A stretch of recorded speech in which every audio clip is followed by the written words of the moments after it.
Hello everybody, welcome back to the channel. So in today's video, we are going to be answering your guys' questions. So we are going to be answering the questions of Hamza, Melon, Christensen, Darkness PG3D, and Alan Media. So we are going to be revolving around whether Barcelona can win La Liga. We're going to be speaking about Toni Fernandez. We're also going to be talking about the budget, right? What if Barcelona had a budget of 200 million euros?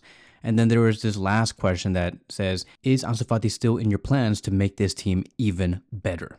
Okay, so let's talk about the first question coming from Hamza Abdi. And he has asked, we need a striker, left winger, fullback, and keeper.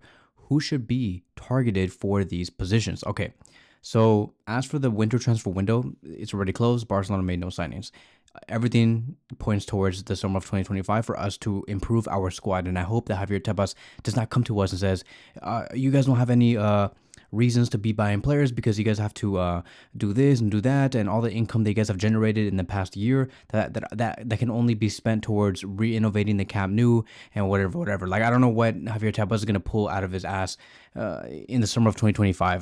But I'm going to assume that because Barcelona have done such a good job in the past year that we should be able to sign well and sign with good execution. Like, okay, we want this player done, 80 million euros. We want this player done, 35 million euros. This player done, 35 million euros. Like, I hope that is going to be our summer transfer window, and it's going to be huge, right? So, I mean, like, bro, like we talked about this in the last video. We spent like 97 million euros when you combine the summer of 2023 and the summer of 2024. Meanwhile, you have City in the January transfer window, not in the summer, but in the January transfer window, they spent 170 million euros, way more than FC Barcelona. So I hope Javier Tebas can come to Barcelona and give Joan Laporta the access and the approval to spend money on players to improve our squad. Hansi Flick wants to improve this squad. He's already doing a tremendous job with this Barcelona team already. We're getting the results. Look at how we have already won one trophy, and we have to do even better, and we can be even better by improving the squad. So, striker, left wing, fullback.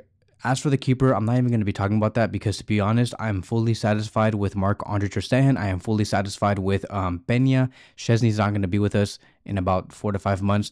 But we also have Kochen, an American goalkeeper, who I think has a lot of prominence, a lot of potential, a lot of, I will say, enthusiasm to really become the first team goalkeeper. Kochen is that guy, and it is going to be a player that I am going to be talking about in the very near future. So I'm not going to be talking about the keeper position. I'm satisfied.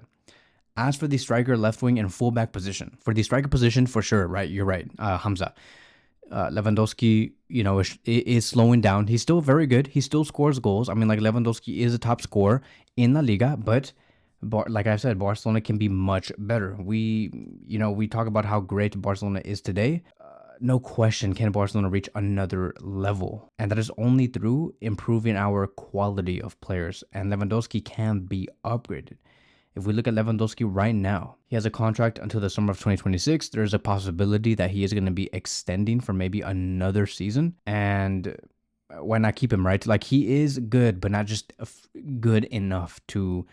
We need a striker that can score more than 45 goals a season for the next 7 years. We want that. He's 36 years old. He'll be 37 by the time we go into the next season. For sure, we're gonna be needing a brand new center forward. And right now, he has 30 goals and 3 assists in all competitive competitions. Once again, amazing. I love these stats here. 30 goals, 3 assists, and 32 matches that he has played. I love it. But like I've always said, with Hansi Flick, like, this guy is turning Barcelona into a goal-scoring machine. And I can't even imagine what it would be like if Barcelona had someone like Erling Haaland, Djokovic, or Kane, any of those real-time big number 9s. So to me, I would say I want Djokovic. If you were to ask me, like, who should be our number 1 striker that we should be going for, it is Djokovic. For 65 million euros, are you kidding me? This guy's amazing.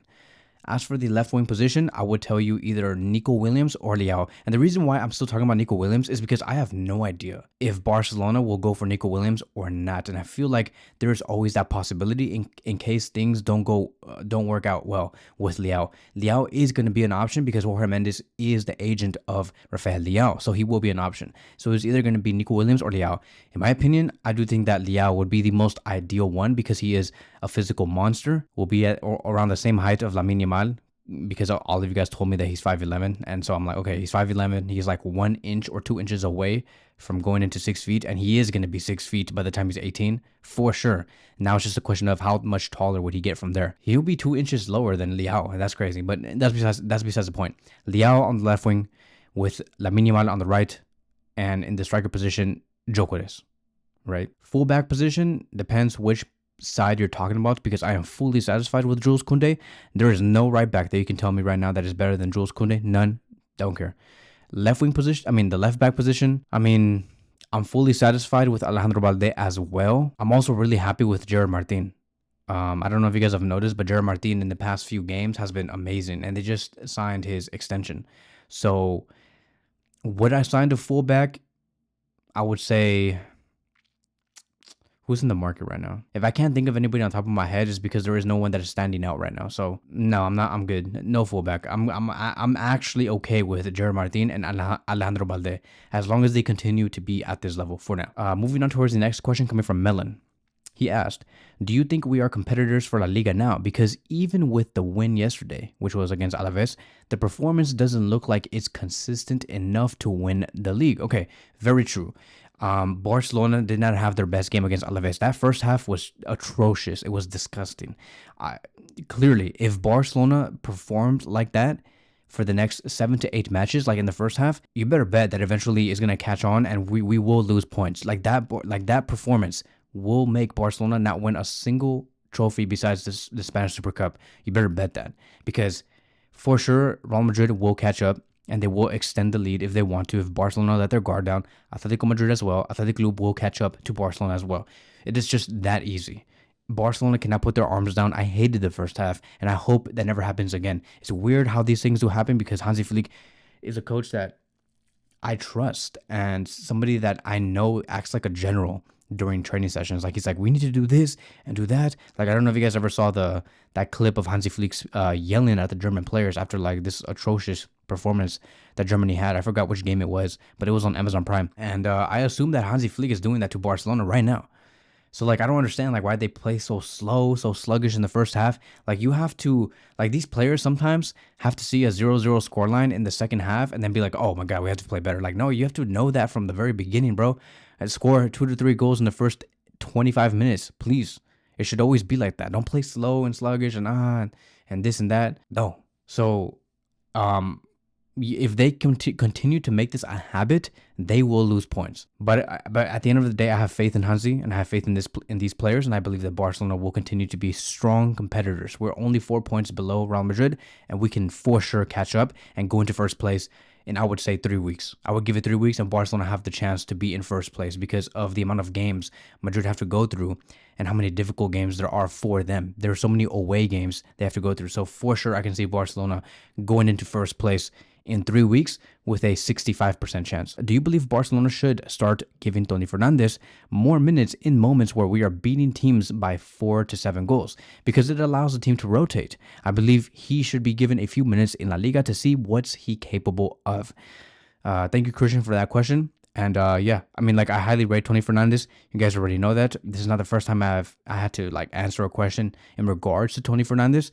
Toni Fernandez is a player that I believe many Barcelona fans do admire, because Toni Fernandez is talented. He is somebody who will be somebody in a few years. It's just not the moment right now. I get that we want a lot of youngsters like right now in the starting 11, like now. But I think that seeing players like Lamine Yamal, Ansu Fati, Gavi rotten our brains in a way, because now every time we do see a player who is 16 and he does a little moment of magic in the first team, we're like, oh my God, we need him in the first team. He needs more minutes. He needs to be there when we're winning 5-6-0. No, like, we have to relax. Not every player gets to have that type of treatment. With Toni Fernandez, he's in the safe area, right? So, like, he's not going to be forced to go into the first team and force him to play like 90 minutes per match, like with Lamine Yamal and Gavi, etc. And all those other players, or Ansu Fati, because Toni Fernandez is in a situation where in his position, there is Lamine Yamal, and Lamine Yamal is not going to stop whatsoever. Lamine Yamal needs Barcelona, and Barcelona needs Lamine Yamal.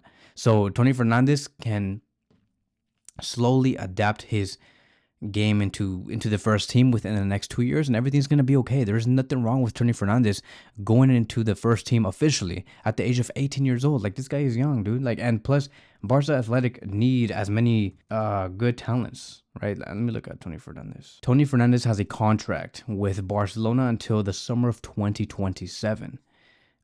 He just joined back on July 1st, 2024. He can also play as a second striker and also as a right winger. He is left-footed, so exactly Lamine Yamal's position.